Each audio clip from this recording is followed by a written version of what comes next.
Brasil de Fato Podcasts. Para Durce. Mas eu não sei se eu ouço aqui. Fala alguma coisa aí, Nara. Mané, mané, mané. Mané, mané, mané, mané. Da China para o mundo. Da China para o mundo, brigando com a internet aqui.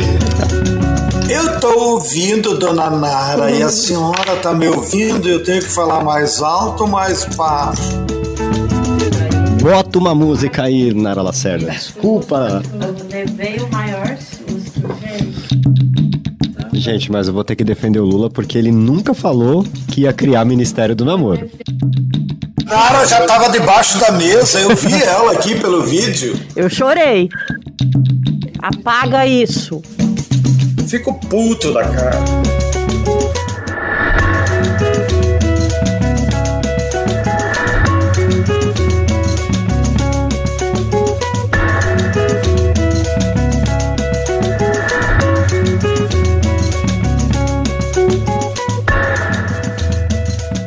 Oiê, estamos aqui, a partir de agora, entrando no ar com o 8º episódio da 3ª temporada do podcast 3x4, produção do Brasil de Fato.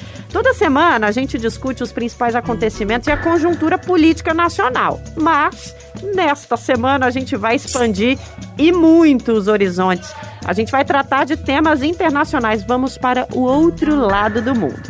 Eu sou a Nara Lacerda, aqui do meu lado está o jornalista Rodrigo Gomes, que hoje compõe a mesa do 3x4. E aí, camarada?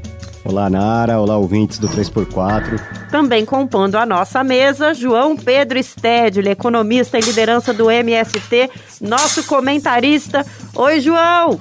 Olá a todos e a todas que nos acompanham, e em especial um grande abraço ao Marco, que está lá do outro lado do mundo. E um abraço especial para vocês dois também, que estão aí na bancada do Brasil de Fato. Um abraço, João. Tem spoiler na fala do João, ele já adiantou quem é que está aqui com a gente. Bom, e como eu disse ali na abertura, hoje a gente vai para fora do Brasil. Vamos falar sobre a China, essa nova conjuntura internacional que está se desenhando nos últimos anos. Nosso convidado é o Marco Fernandes, pesquisador do Instituto Tricontinental. Ele é mestre em História, doutor em Psicologia, e ele fala da gente da cidade de Dali, na China. Tudo bem, Marco? Obrigada, viu, pela sua presença aqui. Tudo bem, Nara. Um prazer enorme conhecer, prazer enorme estar aqui. Prazer também rever o Rodrigo depois de muitos anos aí nas lutas. E um abraço especial para o camarada João Pedro Stedley. Gente, vamos nessa, mas antes eu vou pedir licença para o nosso merchan, que é absolutamente necessário. Você que gosta do Brasil de Fato, enfim, que gosta dos nossos conteúdos, curte o 3x4 e tudo que a gente produz aqui no BDF, ajude a gente a continuar fazendo jornalismo independente e a contar o que a mídia tradicional não conta. A gente está no ar com uma campanha de apoio que você pode acessar no apoia.se/Brasil de Fato. Apoia a comunicação popular. Você vai ganhar uma lindíssima caneca que eu estou segurando neste momento. Infelizmente, você que está nos ouvindo não está vendo. Lamento muito, mas apoia a gente lá que você vai receber ela em casa, viu? Vamos nessa então, Rodrigo Gomes. Bora então, eu queria começar aproximando a experiência chinesa da nossa realidade, utilizando aqui um trecho de um artigo seu, Marco, publicado em fevereiro, em que você aponta que, apesar dos problemas com o governo de Jair Bolsonaro, dos insultos dirigidos à China e aos líderes chineses, o comércio bilateral entre os dois países aumentou, né? Então o Brasil não pode se furtar a uma grande negociação e construção de acordos com um país como a China, que na fronteira da inovação e da ciência e tecnologia é um país que está crescendo muito, está lá na frente. Os números envolvendo as negociações com a China são de fato superlativos e cresceram muito desde a primeira visita oficial do presidente Lula ao país em 2004. De lá para cá, as exportações do Brasil para a China saltaram de pouco mais de 6 bilhões de dólares por ano para mais de 90 bilhões no ano passado. O presidente Lula se encontrou com o mandatário do país asiático, Xi Jinping, no Grande Palácio do Povo, sede do governo chinês. A aguardada reunião entre os dois chefes de Estado incluiu a assinatura de acordos nas áreas do agronegócio, ciência e tecnologia, comunicação, entre outros setores. O país asiático quer incluir o Brasil na agenda de investimentos em infraestrutura de transportes, o que significa aeroportos, portos, estradas. A compra de jatos da Embraer, fabricante de aeronaves brasileiras, também está no radar dos chineses.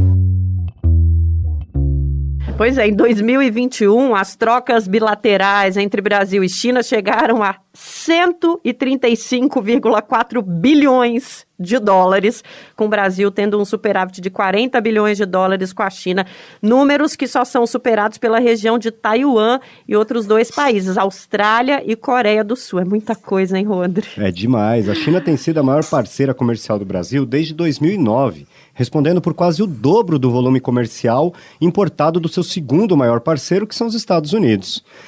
Mas a relação com a China é alvo de muitas fake news, de muita politicagem e também de muito desconhecimento. Então, Marco, eu queria que você começasse explicando para nós, assim, em termos simples até, como que é essa relação Brasil-China, como ela é benéfica para o Brasil, qual a importância dela? Olha, Rodrigo, a relação econômica entre o Brasil e a China tem, evidente, uma importância grande para a economia brasileira, né, sobretudo do ponto de vista comercial, mas ela ainda está muito aquém do seu potencial, porque o que acontece hoje, quer dizer, o Brasil, a pauta de exportação do Brasil para a China, são basicamente produtos, são commodities, né? Se a gente pegar os 4 principais produtos, que são soja, minério de ferro, petróleo e carne, são mais ou menos 90% do que o Brasil exporta para a China.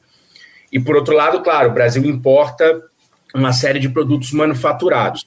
Ora, do ponto de vista do povo brasileiro e da economia brasileira estruturalmente, isso deixa um pouco a desejar, porque a gente sabe que esse setor das commodities, do agronegócio, é extremamente concentrado, ele não emprega muita gente, ele paga pouco imposto e a gente sabe que, em grande parte, ele está destruindo a natureza. Então, e a gente tem, acho que o presidente Lula e o governo brasileiro está consciente dessa limitação de que é preciso avançar na relação, na parceria econômica com a China. E a China tem dado já demonstração na relação com outros países, está disposta, né? Está disposta a aceitar outros termos. E o que o Brasil mais precisa hoje, que a gente sabe, é reindustrializar, né? Ou neoindustrializar o país, e a gente precisa de transferência de tecnologia. Essas 2 coisas a gente pode conseguir com a China, mas é preciso que o governo brasileiro sente com o governo chinês e apresente uma proposta estratégica. Isso que faltou nos últimos anos, sobretudo nos anos do governo Bolsonaro. E eu acho que, nesse sentido, a vinda do presidente Lula com 3 meses de governo para a China foi fundamental e abriu portas para essa negociação. Mas agora a gente precisa avançar muito e acho que em alguns setores isso já vem acontecendo. Ô Stedley, recentemente você esteve na China, né? E, inclusive, você trouxe algumas boas notícias, assim, de trocas, diálogos. Vamos conversar um pouquinho sobre essa visita e, enfim, traz também a sua introdução sobre esse tema, que eu tenho certeza que vai ser de muitíssima qualidade. Bom, eu tive o privilégio de fazer parte da comitiva do presidente Lula e, tudo através da Universidade da Agricultura Chinesa, eles organizaram um programa complementar que visava atender justamente a intencionalidade de ver como nós podemos fazer um intercâmbio produtivo para os nossos povos na área da agricultura. E, fundamentalmente, nós estamos trabalhando parcerias para trazer fábricas de máquinas agrícolas para os camponeses, porque a China fez uma reforma agrária em 1949, 1950, e distribuiu a terra para todo mundo, de maneiras que gerou uma estrutura fundiária onde cada família tem apenas 1 hectare de terra. E então, quando veio a industrialização do país, eles industrializaram, construíram máquinas agrícolas para esse tipo de agricultura, para pequenos agricultores. E é isso que nós queremos aprender deles. Assim como nós queremos fazer uma parceria na área de bioinsumos e também na área de energia solar concentrada. Mas isso é só para atender a curiosidade da nossa querida Nara. Eu quero mesmo é fazer uma pergunta para o camarada Marcos. A gente sabe pela literatura e pela experiência política, até 1984, quando nós tivemos a ditadura aqui no Brasil, ou naquela década de 80, a economia brasileira era até maior em volume do PIB da economia chinesa. Nesses 40 anos que coincidem com o aniversário, inclusive, do MST, 40 anos é uma geração, não é muita coisa como tempo histórico. Como é que se explica que o Brasil, nós estamos parados, né, com muitos problemas, e a China se transformou, certamente do ponto de vista de produção de bens, já é a maior potência econômica do mundo, mas, sobretudo, para não ficar citando estatística de PIB, que em geral também são muito inseguras, mas eu acho que o dado fundamental desses 40 anos é que a China, nos últimos 12 anos, eliminou a pobreza, que atingia 240 milhões de pessoas na China, que é muito maior do que a população brasileira, que é de 203. Então, como é que tu explica esse milagre chinês? Câmbio! Bom, perguntinha nada simples. Mas, eu diria o seguinte, para começar e resumir, eu acho que nesses 40 anos, no caso brasileiro, com exceção de poucos anos aí dos governos Lula e talvez o primeiro Dilma, a China foi a pior aluna do consenso de Washington. A China fez tudo o contrário que os Estados Unidos e as potências imperialistas ditaram para o sul global. Ou seja, neoliberalismo, privatizações, Estado mínimo, diminuição dos orçamentos sociais, tudo isso que foi a pauta neoliberal que tomou conta do sul global a partir dos anos 80, a China fez o contrário. Né? Então, a China, é evidente que aproveitou uma janela de oportunidade gigantesca, né, que é ter uma mão de obra, uma população de hoje 1,4 bilhão de pessoas, né, e se abriu, aí fez a reforma e abertura econômica, se abriu para o mercado, e é evidente que ela ganhou com essa capacidade de produzir manufatura a baixo custo. Mas a China fez algo muito esperto, porque quando ela abriu o mercado, qual foi o acordo que ela fez com os Estados Unidos e com a Europa e com o Japão, né, com as potências econômicas do mundo? Ela disse, bom, vocês vêm para cá, vocês produzem aqui a baixo custo, a gente tem um mercado enorme que vai crescer, mas vocês transferem tecnologia para a gente. E as empresas estrangeiras, grandes empresas estrangeiras que vieram para a China, vieram com um acordo 50-50, 51-49. Então, você pega, por exemplo, as grandes montadoras automobilísticas a Ford, a GM, a Volkswagen, todas vieram para cá, mas tem sempre uma estatal chinesa fazendo parceria e aprendendo a tecnologia. E a China fez isso, né, com uma série de setores, e a China manteve os setores estratégicos sob controle do Estado. Então, a energia, a mineração, os bancos. Quer dizer, a China manteve tudo aquilo que o receituário neoliberal dizia, privatiza, privatiza, porque o Estado não é eficiente. A China disse, nem a pau, Juvenal. Isso a gente vai controlar. Então, acho que essa foi a receita geral para explicar esse crescimento gigantesco da China. Como você falou, João Pedro, nos anos 80, o Brasil tinha um PIB maior do que a China, e hoje o PIB da China é 10 vezes maior do que o Brasil. Então, acho que só para finalizar, eu acho que isso também é uma lição para a gente. Eu acho que nós estamos num momento aí histórico, uma encruzilhada histórica, e nós precisamos retomar o crescimento econômico, o desenvolvimento, né, e, evidentemente, que resolver o nosso problema estrutural de desigualdade.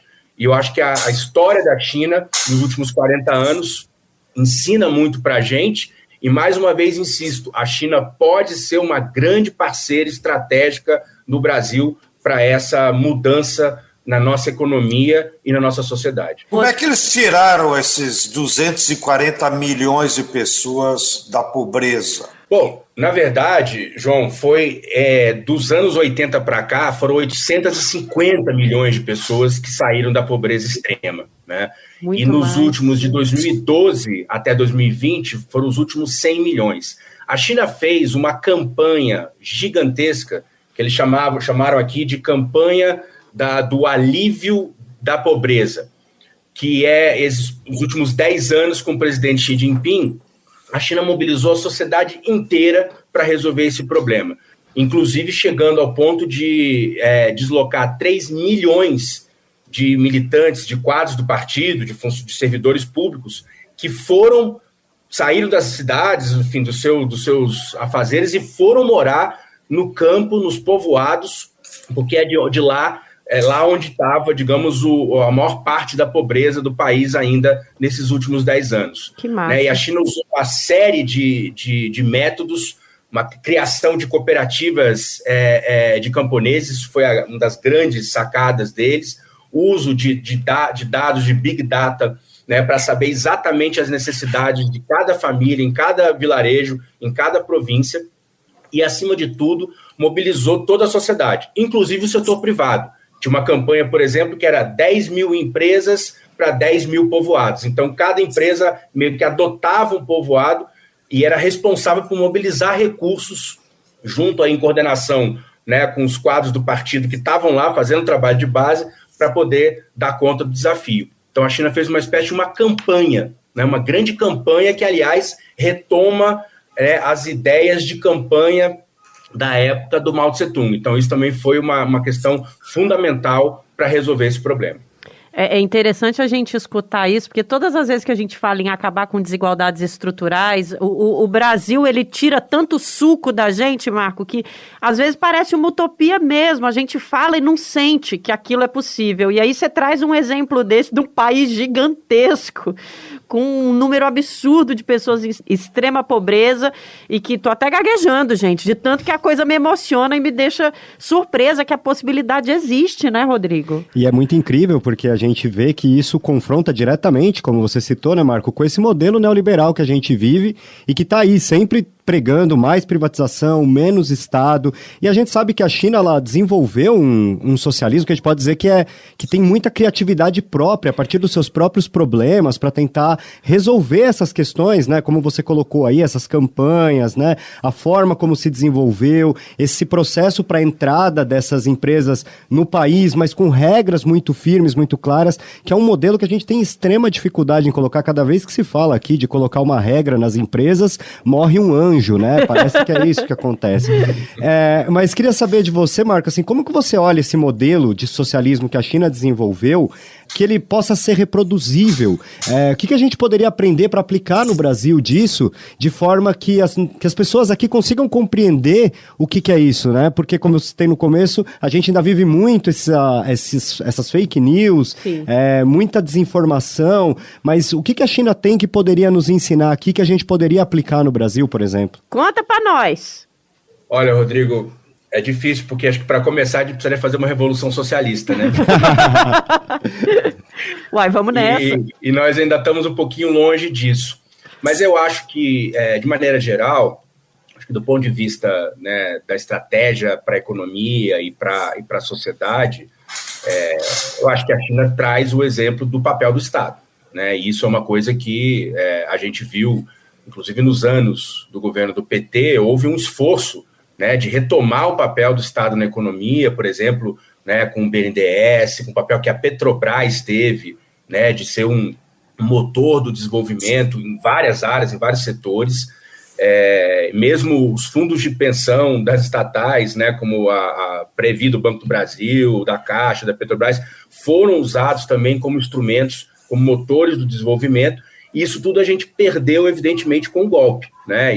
E nos anos Bolsonaro, pior ainda, né? Então, e agora a gente está partindo de um patamar muito mais baixo, né? A gente teve um processo de destruição do Estado brasileiro e destruição de partes do setor privado pela Lava Jato, que transforma a tarefa agora do governo Lula, uma tarefa talvez ainda mais difícil do que foi em 2002, 2003, quando o Lula assumiu, né? Por isso que tem muita gente que acha, e eu concordo, não sei qual é a opinião do camarada João Pedro, mas que a gente vai precisar ter muito mais pressão social, né, dos movimentos populares, dos setores populares, para poder dar impulso aí a transformações necessárias, porque só o Estado brasileiro enfraquecido do jeito que ele está, a gente vai ter muita dificuldade de sair do poço sem fundo que a gente se meteu nos últimos anos.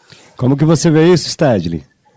Eu gostaria de seguir a nossa boa conversa com o Marcos, que está lá morando já há alguns anos em Pequim, e ele tem a vivência, não precisa ser influenciado por nenhuma fake news, né? Ele reage à realidade que ele vive lá. Nós aqui no Brasil somos permeados todo o tempo, que a maior parte das notícias que chegam ao Brasil sobre a China não são de fontes chinesas. Elas vêm filtradas pelas grandes agências de informação dos americanos. Verdade. Mesmo quando tem algum artigo na imprensa que eu leio aqui do Valor, fico puto da cara.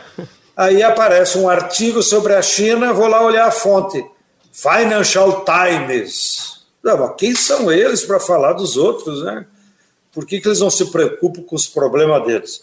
Mas, sem querer ficar falando mal dos americanos, que já nos causaram tantos problemas, como o objetivo da nosso Brasil de Fato é informar bem as pessoas, eu gostaria que o Marco nos explicasse o que significa mesmo esse projeto da Rota da Seda.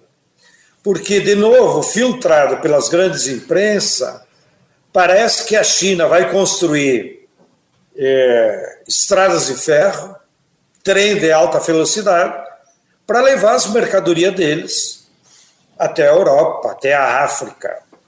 E qual é o sentido mesmo da Rota da Seda? O que ela se caracteriza? Porque, do pouco que eu tenho lido, dos materiais que vocês produzem, inclusive aí do Notícias da China, etc., é de que, na verdade, a Rota da Seda é um grande projeto de desenvolvimento econômico do sul global.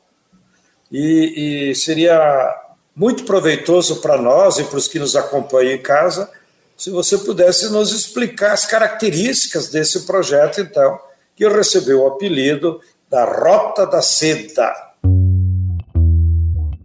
Segundo um relatório elaborado pelo Banco Mundial, até esse ano, a nova Rota da Seda pode contribuir a tirar mais de 7,5 milhões de pessoas da extrema pobreza e 32 milhões de pessoas da pobreza moderada. Já a nova Rota da Seda, que completará 10 anos em setembro deste ano, foi inaugurada no Cazaquistão, a maior economia da Ásia Central. O comércio da China com os 5 países da região atingiu o equivalente a quase 350 bilhões de reais em 2022 e já no primeiro trimestre deste ano registrou uma expansão de 22%. Vamos lá, João. A nova Rota da Seda está completando 10 anos esse ano, né? Então tem tido muitos debates já aqui na China e esses debates acho que vão começar a se espraiar também pelo sul global com mais força nos próximos meses. Bom, primeiro que a estratégia da nova Rota da Seda, como os chineses gostam de dizer, foi assim como a reforma e a abertura, né? Eles não tinham um plano tão elaborado no começo, eles foram como o Deng Xiaoping dizia, né? Cruzando o rio, sentindo as pedras, né? E aprendendo com a experiência e reavaliando e fazendo. Esse projeto surge, na verdade, há 10 anos atrás, primeiro como uma tentativa de integração do oeste da China, né, principalmente a região de Xinjiang, que é uma região muito grande, também com vários conflitos e com problemas também econômicos, com questões de desenvolvimento, etc. E logo ele começa, então, a se espraiar para os países, primeiro aqui do Sudeste Asiático, depois para a Ásia como um todo, para a África e depois para a América Latina. Hoje já são mais de 120 países que têm acordos com a China nos marcos da nova Rota da Seda. Ora, eu acho que uma coisa importante também de resgatar é que, assim, a China não está fazendo isso porque ela é boazinha, né? A China está fazendo isso porque ela é esperta e porque ela pensa a história de forma estratégica, né? Então, para começar, quer dizer, como é que começou, como se possibilitou esse projeto e tantos recursos para investimento? Para ter uma ideia, já tem uma uma estimativa que, se você juntar todos os empréstimos, financiamentos, tudo que foi mobilizado para a nova Rota da Seda, já chega em mais de $1 trilhão, né? Então, isso são, enfim, tem projetos em países com 50 a 60 bilhões de dólares. E aí, como você falou, projetos de infraestrutura, e que a China, na verdade, quando começa a fazer isso em 2013, primeiro a China tem um acúmulo gigantesco de dólares, de reservas acumuladas pelo comércio, né? Então, bom, o que vai fazer com esse dinheiro? Onde é que nós vamos investir? Claro, investe uma parte disso na China, mas grande parte disso vai ser investido no sul global, né? Então, claro, tem uma dinâmica que é de fortalecimento das companhias chinesas, porque elas vão fazer esses projetos de infraestrutura. Ao mesmo tempo, você está melhorando a infraestrutura dos países e a China começa a se posicionar como um ator global de peso, né? Faz amigos no sul global, né? E isso vai mudando a correlação de forças geopolíticas. A China passa a ser reconhecida por uma série de países como um parceiro estratégico fundamental, porque ela está oferecendo uma alternativa. Eu acho que isso que é a grande questão, né? Por fim, e acho que isso tá muito claro para o Xi Jinping, para a liderança do Partido Comunista, né, é que a estratégia de desenvolvimento do sul global ela é fundamental para os países do sul global e para a China, né? Porque, primeiro que a China precisa, né, cada vez mais vai precisar de que essa aliança com os países do sul global se fortaleça para encarar o desafio do império, né? A gente tem visto, né, a escalada de agressividade dos Estados Unidos contra a China, dos países europeus. Isso não vai diminuir. A China precisa fortalecer as suas alianças com o sul global. Agora, acima de tudo, e aí grande parte, acho que da agressividade dos Estados Unidos contra a China, vem justamente do fato de que a nova Rota da Seda e outros projetos, né, que a China tem levado a cabo, eles constroem, de fato, uma possibilidade, uma alternativa para o sul global, para o desenvolvimento, que não passa pelo domínio, pela hegemonia dos Estados Unidos e das potências ocidentais. Então é isso que os Estados Unidos não perdoam na China e nem vão perdoar, né? E acho que essa contradição, essa tensão tende a aumentar. Eu acho que mais uma vez, né, voltando para o caso brasileiro, que é o que mais interessa a gente, né, eu acho que essa janela de oportunidade que a China está criando, e criou nos últimos 10 anos, sobretudo, a gente precisa aproveitar ela de maneira mais estratégica do que a gente vem fazendo até agora. Eu até levantei a mão aqui, que eu tô doida para fazer uma pergunta em relação exatamente a isso.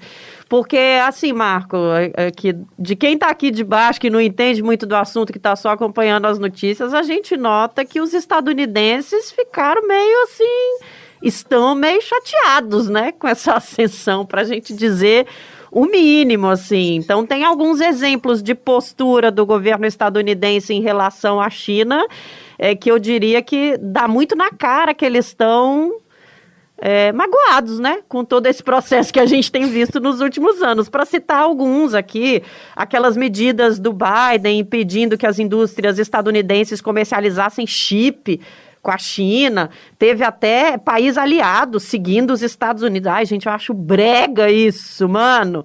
Pessoas seguindo, ai não, se eles não vão fazer, não vamos também.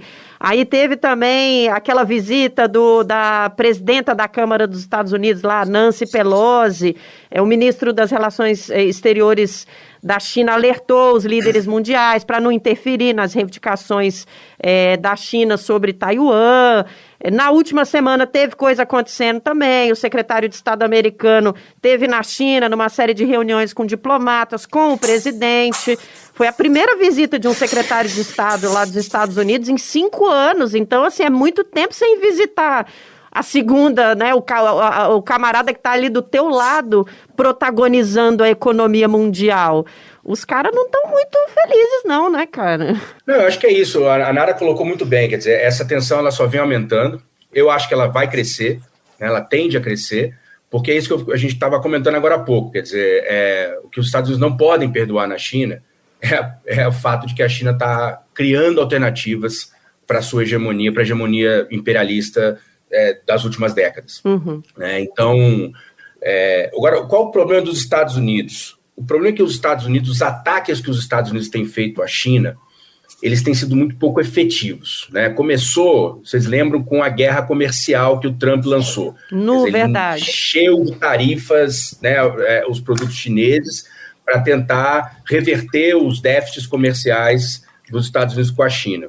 Isso foi um tiro no pé, isso não deu certo. Pelo contrário, né, os déficits comerciais da China com os Estados Unidos só aumentaram nos últimos anos, né? E, além disso, esse que é a grande contradição dos Estados Unidos. A economia dos Estados Unidos depende da economia chinesa. Então, na verdade, quem perdeu com a guerra tarifária não foi a China, foi a economia dos Estados Unidos. Para vocês terem uma ideia, hoje tem mais de 6 mil empresas dos Estados Unidos processando o Estado por perdas gigantescas nos seus lucros por conta da guerra tarifária. Você tem uma série de indústrias nos Estados Unidos que elas necessitam de peças, de produtos intermediários chineses para poder terminar sua manufatura. Esse pessoal está perdendo dinheiro. Então, essa foi a primeira coisa. A segunda, essa guerra dos chips, que você lembrou bem, na área que está acontecendo, né? Aliás, hoje está um dos assuntos da mídia, né, que os Estados Unidos vão aumentar ainda mais essas sanções. Isso também não está funcionando tanto, porque, você imagina, a China é o maior mercado, de longe é o maior mercado de chips do mundo. 30% de todos os chips produzidos no mundo são comprados e consumidos pela China. Ora, as próprias empresas americanas, estadunidenses, elas não querem parar de vender para a China. Vocês terem 2 casos que aconteceram agora nos últimos meses. A NVIDIA, que é uma das grandes produtoras de chips, sobretudo para inteligência artificial, o dono da NVIDIA falou isso publicamente, falou, olha, gente, não tem como parar de vender para a China. Né? Então, eles fizeram uma gambiarra, modificaram lá um pouquinho a tecnologia, tiraram um pouquinho de tecnologia dos chips deles para poder continuar a vender para a China e burlar as sanções dos Estados Unidos. Por outro lado, a Micron, que é uma outra gigante de produção de chips, que recentemente recebeu sanções da China, porque a China está começando a reagir também, então ela aplicou sanções, então ela vai comprar menos chips da Micron. A Micron faz 2 semanas anunciou um investimento de $600 milhões na sua fábrica em Xi'an, na China. Então você veja que a contradição está posta, né? As próprias empresas estadunidenses lutam contra e fazem, né, gambiarras para tentar burlar as sanções do governo dos Estados Unidos. Então não vai ser fácil. E, por outro lado, o que vai acontecer? Já está acontecendo aqui. Uma mobilização gigantesca do Estado e do setor privado para começar a produzir os chips com tecnologia chinesa. Para que daqui a 5 anos, 7 anos, né, e os chineses fazem planificação para tudo, eles não precisem mais importar esses chips com tecnologia dos Estados Unidos, porque a maior parte, na verdade, é produzida em Taiwan, né, aqui do lado. Então, na verdade, as tentativas até agora dos Estados Unidos não têm funcionado. Isso, na verdade, é preocupante, por outro lado. Preocupante por quê? Porque está ficando cada vez mais claro para o setor dominante dos Estados Unidos, para o Deep State, que, digamos, nas 4 linhas, seguindo as regras do jogo que eles inventaram, não tem mais como parar a China. O único jeito de parar a China agora é apelar para um conflito. Eu ia entrar nesse assunto. Antes de entrar nesse assunto, eu quero conversar com você que está nos ouvindo. Você está ouvindo aí barulho de caneta, papel virando, às vezes uma batidinha no microfone. É porque aqui é podcast, gente. A gente quer inserir vocês em tudo, então a gente não fica com os nossos convidados. Olha, cuidado com o microfone, porque a gente quer que vocês estejam aqui conosco. Então, fiquem tranquilos, a gente está monitorando, a gente sabe que está dando para entender. Se tiver alguma questão, a gente volta e explica tudo de novo. E vamos podcastear. Eu sou radialista, mas eu aceito os ruídos, viu? Quero deixar claro. Rodrigão também, né, Rodrigo? Faz parte do jogo, é porque a gente está estudando ao mesmo tempo que a gente vai trabalhando e falando, entendeu? Aí a gente vai fazendo esses barulhinhos, mas a gente sabe que vocês vão entender. Marco, queria aproveitar que você entrou nessa questão de uma tensão militar também, né? A gente já tem esse cenário colocado com a Rússia, né? Que também é um gigante, também faz parte dos BRICS, e hoje já está colocada ali uma tensão militar com ela a partir da guerra da Ucrânia, a partir das tensões com a OTAN. E você avalia que a gente pode chegar num momento em que isso seja colocado também para a China, que haja ali um outro tipo de provocação com Taiwan, ou de alguma outra forma Estados Unidos e China possam se encontrar num campo de batalha para resolver essa outra questão econômica? Olha, Rodrigo, infelizmente eu acho que ter aumentado a chance disso acontecer. O que é um desastre, uma tragédia para a humanidade se isso acontecer. Mas os Estados Unidos vêm dando muitos indícios, né, em declarações e, sobretudo, em ações, em atos. Né? Acho que a Nara acabou de comentar as provocações, né, visita da Nancy Pelosi. Essa semana, agora tem uma delegação de deputados federais, né, de membros do Congresso dos Estados Unidos, que está agora em Taiwan.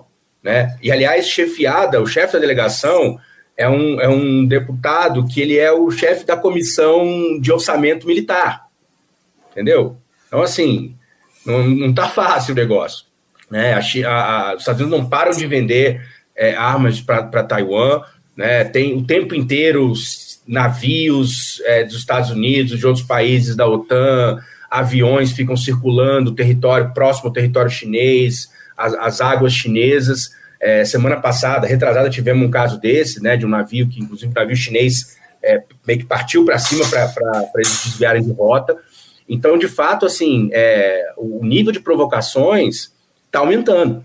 Né? E aqui, assim, essa questão de Taiwan, assim, para vocês entenderem, isso é difícil, você não está aqui entender. Isso para os chineses, isso é inegociável. Isso é assim, não tem discussão. Qualquer tentativa dos Estados Unidos de apoiar projetos de independência de Taiwan, ou pior ainda, né, de ameaçar colocar ogiva nuclear em Taiwan, isso vai ser respondido pela China com muita assertividade. Né? Agora, por outro lado, eles também estão perigando nisso. Né? Porque a atual líder de Taiwan, a Tsai Ing-wen, né, ela está perdendo popularidade. E o partido dela, né, que é o Partido Progressista Democrático, já perdeu as eleições municipais em dezembro, né, para o Kuomintang, que é o Partido Nacionalista de Oposição. É o Kuomintang lá atrás do Chiang Kai-shek, mas que hoje não quer confusão com a China. Né? A política do Kuomintang é a China única, a gente não quer confusão. E ela, inclusive, está perdendo muita popularidade. Saiu ontem uma pesquisa dizendo que o nível de reprovação dela na população de Taiwan aumentou de 37% para 48% no último mês. Né? Houve escândalos de abuso sexual de dirigentes do partido, uma série de questões que estão acontecendo, e que isso tem trazido uma preocupação muito grande para os Estados Unidos, porque eles sabem que se em janeiro tem eleições para a liderança, né, para o governo de Taiwan. Se ela perder, se o partido dela perder para o Kuomintang, isso pode ser mais um problema para os Estados Unidos, porque dificilmente, ao que tudo indica, o Kuomintang não vai entrar nesse nível de provocação que os Estados Unidos têm alimentado. Stedley, diga aí, minha jovem. É claro que o Marco traz um monte de detalhes específicos de quem está lá, mas eu imagino que você também tem uma avaliação a fazer sobre essa possibilidade de que a gente tenha um conflito bélico. É muito preocupante para um mundo, ainda mais um mundo pós-pandemia, que a gente está tentando recuperar ainda, e que a gente tem continentes inteiros sem acesso à solução do coronavírus, por exemplo. Então, mais um conflito bélico entre duas grandes potências, nós não estamos podendo bancar, né, Stedley? Como é que você avalia isso? Bem, eu sou mais otimista do que o Marcos. Axé! E para ser mais otimista, eu tenho que recorrer aos clássicos, aos nossos universitários do passado. Os Estados Unidos, para levar a China para uma guerra, ele teria que ter uma base econômica que sustentasse essa agressão militar. Porque, segundo o Clausewitz, que é o grande teórico da guerra, a guerra é uma extensão da luta econômica. Então, se os Estados Unidos já perderam a luta econômica com a China, eles não têm mais capacidade econômica de sustentar uma guerra de longo prazo com a China. Uma das provas disso, citando também coisas que eu li por aí, os Estados Unidos têm, desde a Segunda Guerra Mundial, 300 mil soldados estacionados nas suas bases militares da Alemanha. O que eu li dias passados? Que os Estados Unidos não conseguem mais pagar o salário dos soldados. e que transferiu esse custo para o orçamento da Alemanha. Então, eles estão terceirizando até a mochila dos soldados. Então, isso é revelador da debilidade econômica de quem está por trás. Que derrotado, Normalmente, hein? a guerra é feita quando o teu poder econômico exige uma ofensiva maior. O segundo fato que eu quero chamar a atenção, para também nós não se assustar, claro, é uma opinião, e espero que aconteça, é que os Estados Unidos já perderam a hegemonia das ideias na sociedade mundial. Os Estados Unidos fariam uma guerra para defender que valores? A democracia deles, cheia de corrupção? Para defender os massacres que eles fazem nas escolas? Que isso tem influenciado, inclusive, aqui nas nossas escolas? Para defender o quê? Então, a sociedade americana está doente e decadente. E, portanto, seus valores não podem ser exemplo para ele conseguir apoio numa guerra que justificasse a guerra.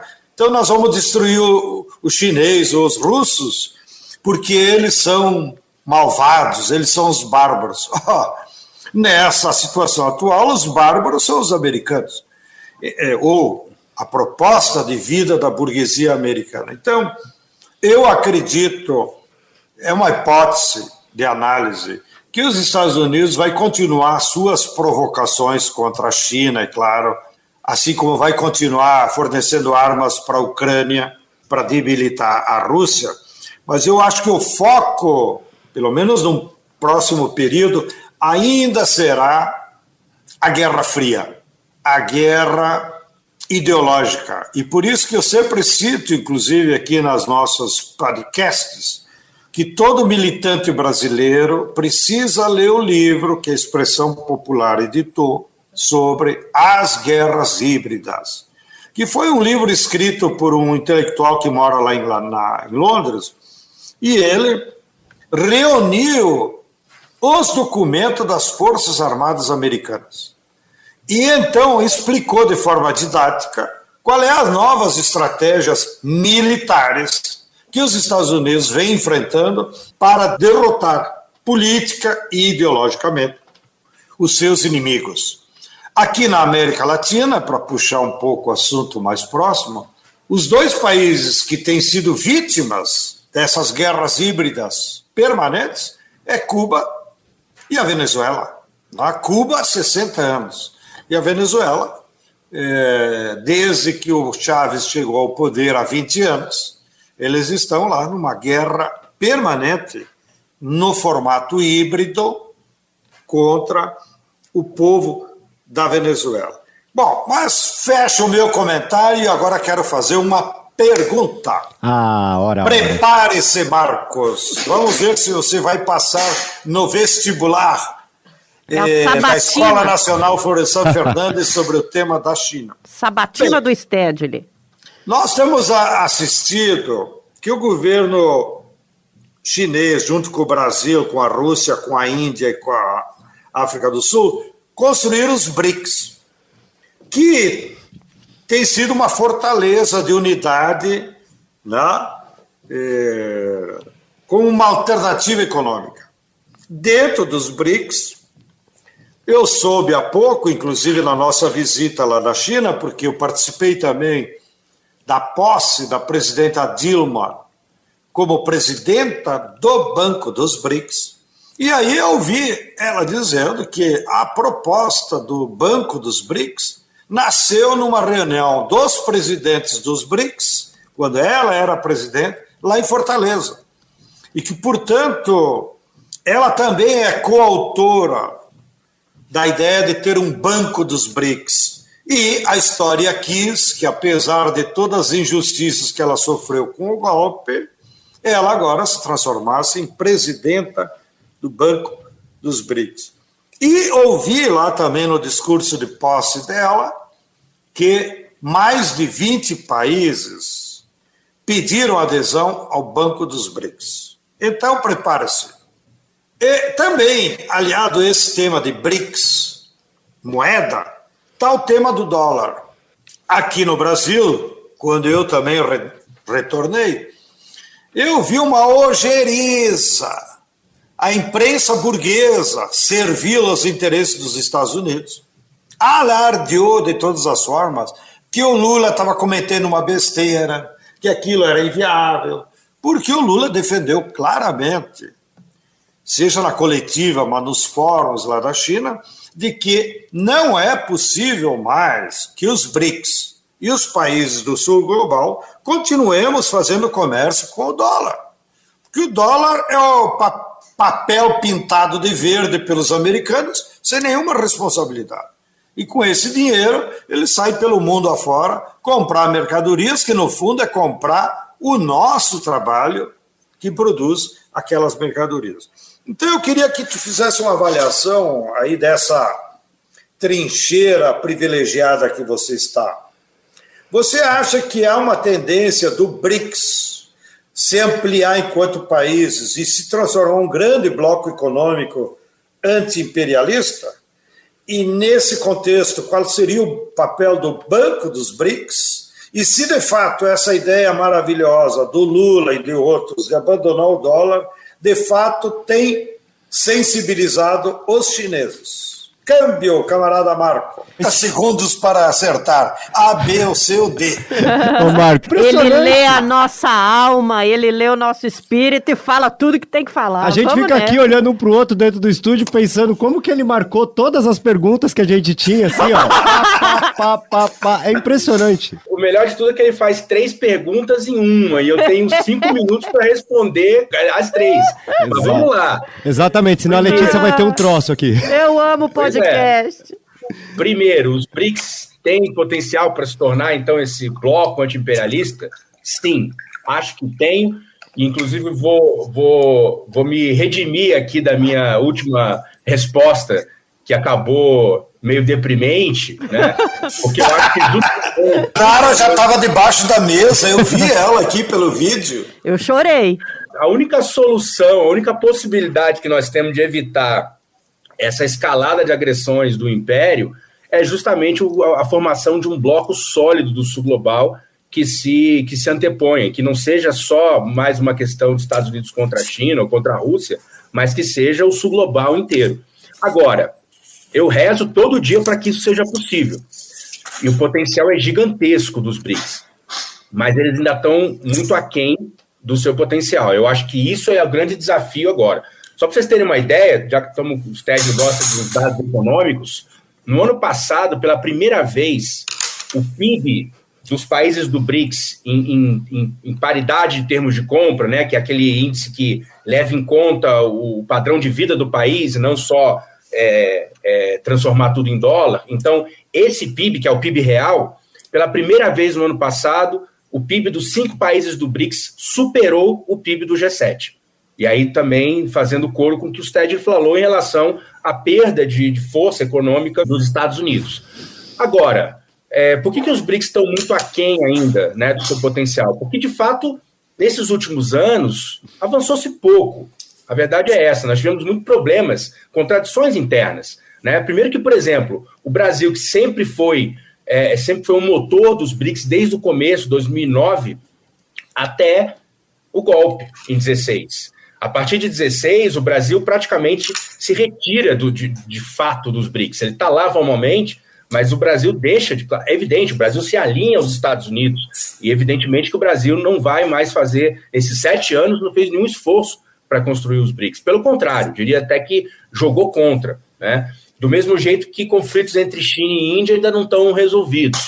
Né? Agora, o que está acontecendo agora, eu acho que é uma nova onda, né, que traz uma esperança muito grande. Traz uma esperança com a volta do presidente Lula, né, que já deixou claro desde o começo que os BRICS é prioridade. Traz esperança pelo nível de aliança que a China e a Rússia também adquiriram nos últimos anos, né, que a África do Sul também agora está mais próxima, né, acho que precisa resolver um pouco a questão da Índia, mas sobretudo essa questão da expansão, né, que tudo indica que vai haver uma expansão agora na próxima cúpula, que é 22 a 24 de janeiro, em Joanesburgo, na África do Sul, né? E essa expansão vindo, eu acho que pode trazer um novo fôlego para os BRICS. Agora, para responder o banco, e eu não vou conseguir falar do dólar, João Pedro, você tem 3 perguntas. Sobre o banco é a mesma coisa, né? O banco também é muito pouco utilizado, né? Eu acho que, inclusive, o potencial de financiamento, o Banco dos BRICS até agora aprovou 33 bilhões de dólares em financiamento desde 2015. Isso é muito pouco para o tamanho da economia dos países dos BRICS, né? Mas, mais uma vez, a ida da presidenta Dilma para o banco, né, eu acho que também traz uma esperança nova, porque é uma líder global, respeitada no mundo inteiro, no sul global principalmente, e eu acho que nesse momento de fortalecimento da consciência do sul global, da mesma forma, eu acho que o Banco dos BRICS também está muito aquém ainda do seu potencial, né? São 8 anos de história do banco, o banco aprovou só 33 bilhões de dólares em financiamento, o que é muito pouco para um banco com potencial, com a economia dos países dos BRICS, Sim. Né? Mas, mais uma vez, a vinda da presidenta Dilma também traz essa esperança de uma líder global respeitadíssima no mundo inteiro. Está sendo fundamental, portanto, expandir o alcance do banco. De um lado, ampliamos o número de países membros, como eu já relatei aqui. De outro lado, estamos fortalecendo nossa plataforma financeira de cooperação. Do saneamento à infraestrutura social e digital, nós temos um elenco de projetos,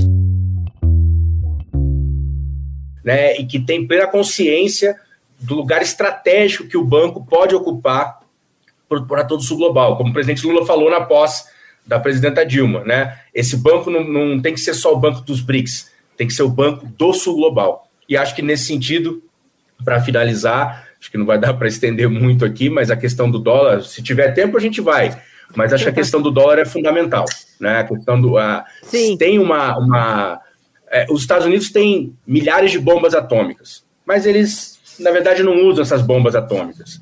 A verdadeira bomba atômica dos Estados Unidos é o dólar, né? A capacidade que os Estados Unidos têm de destruir economias inteiras com uma canetada do presidente ou do Congresso, né, com sanções, como o João Pedro lembrou, o caso da Venezuela, de Cuba, Afeganistão, Irã, né, e a própria Rússia agora.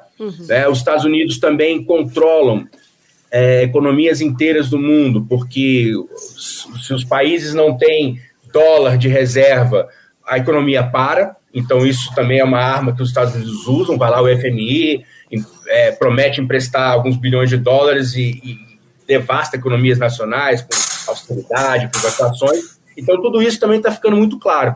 Eu acho que, sobretudo nos últimos anos, né, o uso permanente e abusivo das sanções dos Estados Unidos contra os países usando o dólar, né, eu acho que isso despertou uma consciência mundial de que é preciso criar alternativas.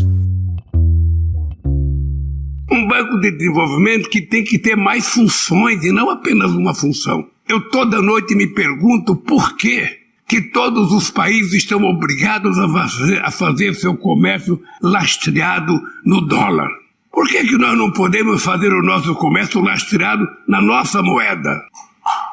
Por que nós não temos o compromisso de inovar?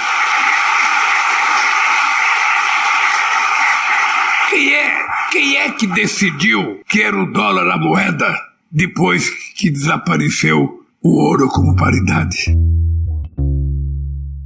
Então já muitas negociações já são feitas em outras moedas, né? A China acabou de fechar um acordo com o Brasil fechou com a Argentina, a China tem acordo com mais de 25 países já para não usar o dólar, né? E eu acho que o próprio Banco do BRICS está discutindo isso também agora. A ideia de criar uma moeda de reserva, não seria uma moeda como o euro, né? Mas uma moeda de reserva. Na verdade, um mecanismo de trocas econômicas, de comércio, que não precise mais usar o dólar, né? E isso também está sendo discutido e pode ser que venha alguma novidade disso na próxima cúpula dos BRICS no final de janeiro. Eu boto fé, hein? Ô Marco, importante, inclusive, isso tudo que você colocou, né, apontando esses diversos caminhos e essas diversas demandas que ainda tem, né, para a evolução do Banco dos BRICS, mas acho também importante destacar que os Estados Unidos está tentando por ali uma aproximação com a Índia, né? Você comentou aí que a China e a Índia têm tem certas questões para serem resolvidas, tem uma aproximação ainda um pouco mais difícil, e os Estados Unidos estão justamente tentando uma aproximação estratégica, vendo a Índia com um grande potencial econômico, aumentando aí o seu comércio bilateral com a Índia. Você acha que também pode ser um caminho dos Estados Unidos tentar minar a integridade dos BRICS ali, tentando fazer parcerias mais específicas? Com a Rússia a gente sabe que não vai ser parceria, vai ser na base da bala mesmo, mas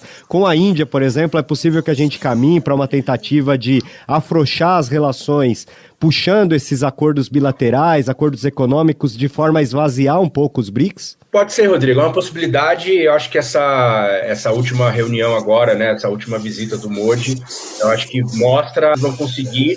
Eu acho que aí é outra história, né? Até porque nos últimos 2 anos, com o conflito, sobretudo com o conflito na Ucrânia, na verdade a Índia se afastou dos Estados Unidos, da Europa, né, e se aproximou mais ainda no caso da Rússia, né? Inclusive o comércio entre China e Rússia triplicou desde o começo do conflito na Ucrânia, né? A gente sabe que a Índia e a Rússia têm uma relação histórica de longa data, né? A União Soviética ajudou o processo de independência da Índia em 1947, e a Índia a Rússia é a maior fornecedora de armas para a Índia até hoje, e agora a grande fornecedora de energia, de petróleo e de gás, né? Então, e é interessante ver como o próprio chanceler indiano, nos últimos meses, né, várias falas dele viralizaram nas redes, né, fazendo críticas muito duras, sobretudo à OTAN, né, e a União Europeia. Mas aí, claro, entra os Estados Unidos.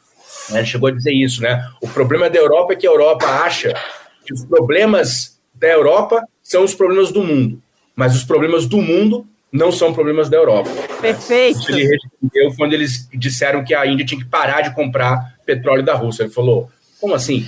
Preciso mover minha economia, preciso de energia. O problema é de vocês se vocês querem fazer guerra com a Rússia, né? A Índia está nessa relação, está numa relação meio ambígua, né? Eu acho que eles estão atirando para todos os lados, eles fazem aqui com a Rússia, vão lá dos Estados Unidos, mas acho que sim, pode ser um elemento de desestabilização. Por isso também é importante que os BRICS expandam, né? Porque uma expansão dos BRICS, né, pode também tirar um pouco aí do peso da Índia, apesar de que é uma economia gigantesca, né, a 5ª maior economia do mundo, mas se tiver mais países que estiverem mais próximos do Brasil, da China, da Rússia, né, eu acho que pode também ser um jogo de forças aí nos BRICS, pode ser importante para fazer avançar o projeto dos BRICS.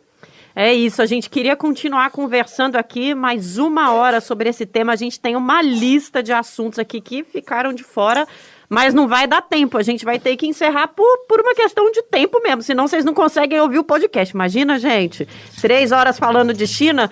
Eu sei que vocês adoram o 3x4, mas vocês iam ter compromissos, iam acabar tendo que abandonar a gente. Então nós vamos encerrar, não sem antes agradecer a presença dos nossos convidados e partir para o nosso momento cultural.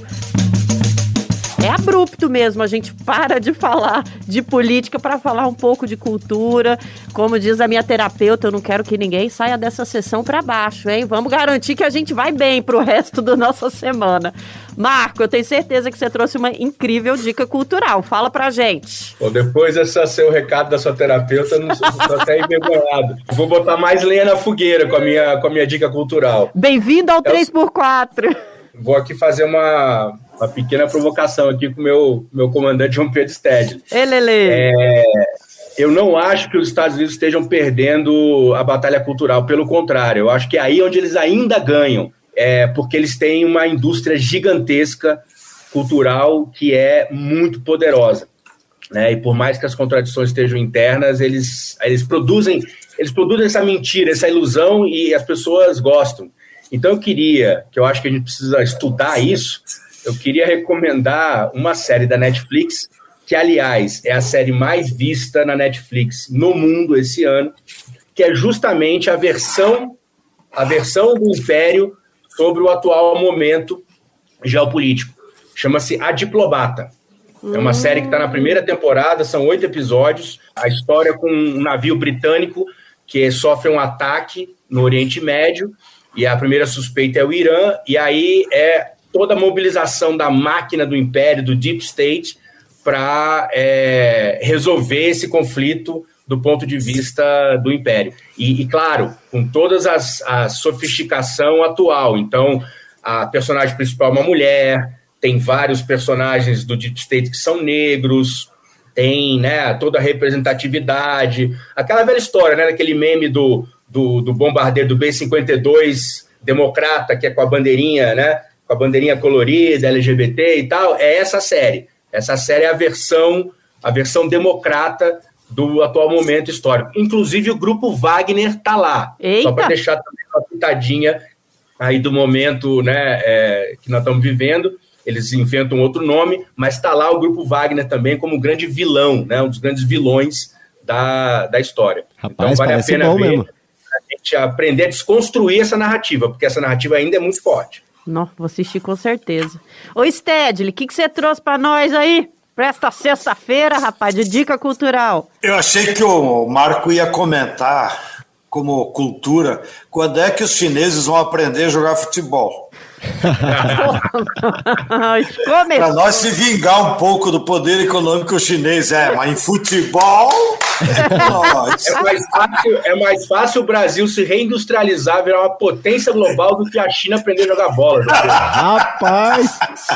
Bem, brincadeiras à parte, parece que nós fizemos uma colinha aí com o Marco, porque eu também estou recorrendo à Netflix. Então viramos 2 propagandistas. É que eu estou vendo uma série e estou assim entusiasmado, que tem tudo a ver também com a conjuntura internacional que nós estamos conversando. Eu recomendo Os Pacientes do Dr. Garcia. É uma série de 10 episódios maravilhosa. Começa na Guerra Civil da Espanha e vai durante os 10, 12 anos. É maravilhoso. Não perca Os Pacientes do Dr. Garcia. Câmbio, camarada Rodrigo, Inara e Marcos. Um grande abraço para todos vocês. Eu tô com tanta roupa para lavar, como é que eu vou maratonar 2 séries de política, Rodrigo Gomes? Ficou pesado, Nesse né? fim de semana tá complicado. Eu tô até pensando aqui como é que eu vou chantagear as crianças para elas deixarem eu assistir TV e ver alguma série. Agora. Eu sei como, com a sua dica cultural de hoje. Pois é, a minha dica cultural, inclusive, vai bem na contramão, justamente pensando nessa paternidade aí que não me larga 5 segundos. Eu tava aqui, inclusive, agora há pouco, mandando uma orientação para nossa cuidadora para dar o remédio pro Lucas aqui, porque a gente não pode deixar passar, Lucas, né? Te amo! E a minha dica, gente, é um desenho animado, porque lá em casa só tem desenho na televisão, que é o desenho Tromba Trem, que é um desenho brasileiro, e que ele é muito nonsense em grandes aspectos, né? Um elefante amarelo que caiu de um dirigível e conhece uma tamanduá banguela vegetariana e uma colônia de cupins que vive num trem, porque eles acreditam que eles são extraterrestres e eles precisam pegar o dirigível para voltar para o mundo deles.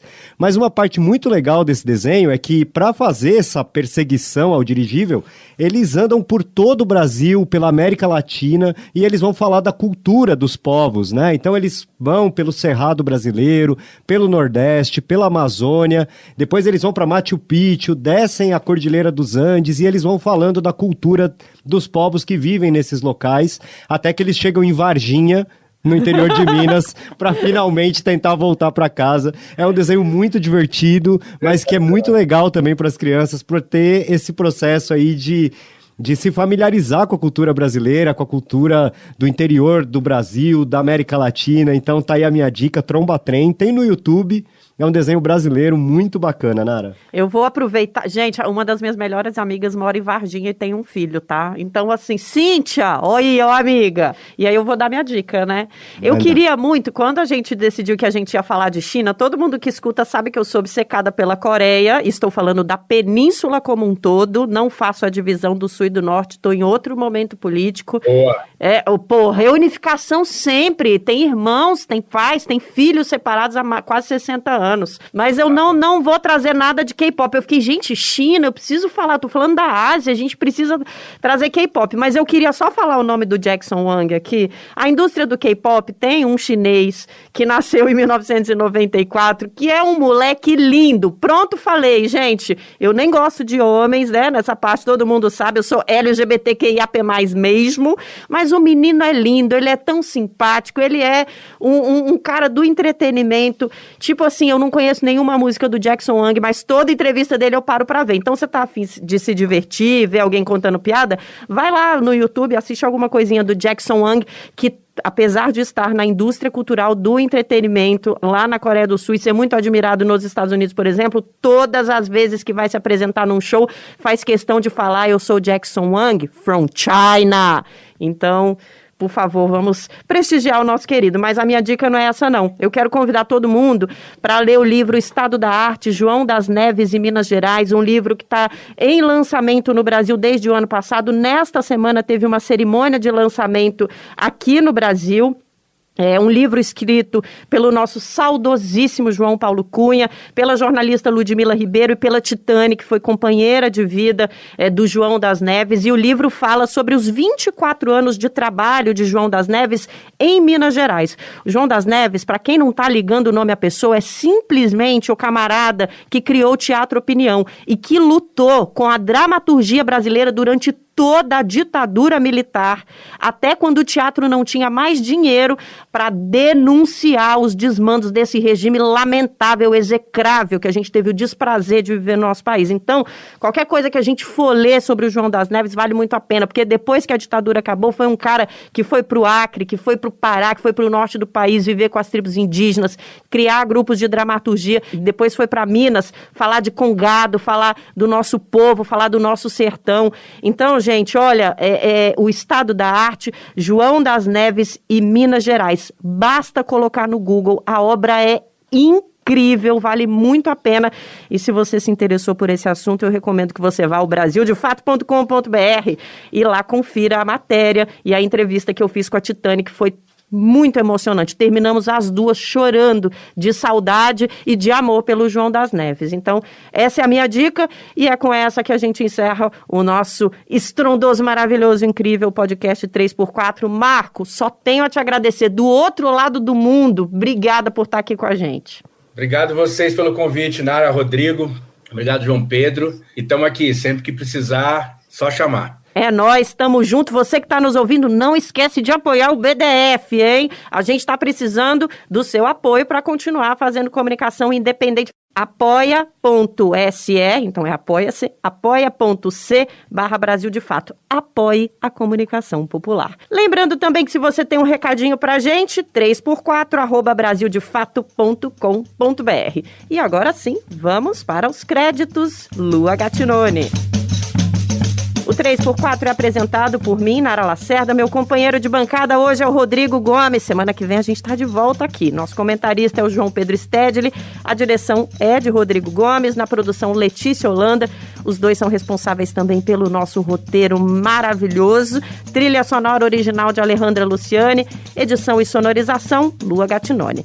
No Brasil de Fato, coordenação de rádio de Camila Salmásio. Direção de jornalismo de Nina Fidelis. É isso, a gente encerra por aqui. Ah, não! Até semana que vem.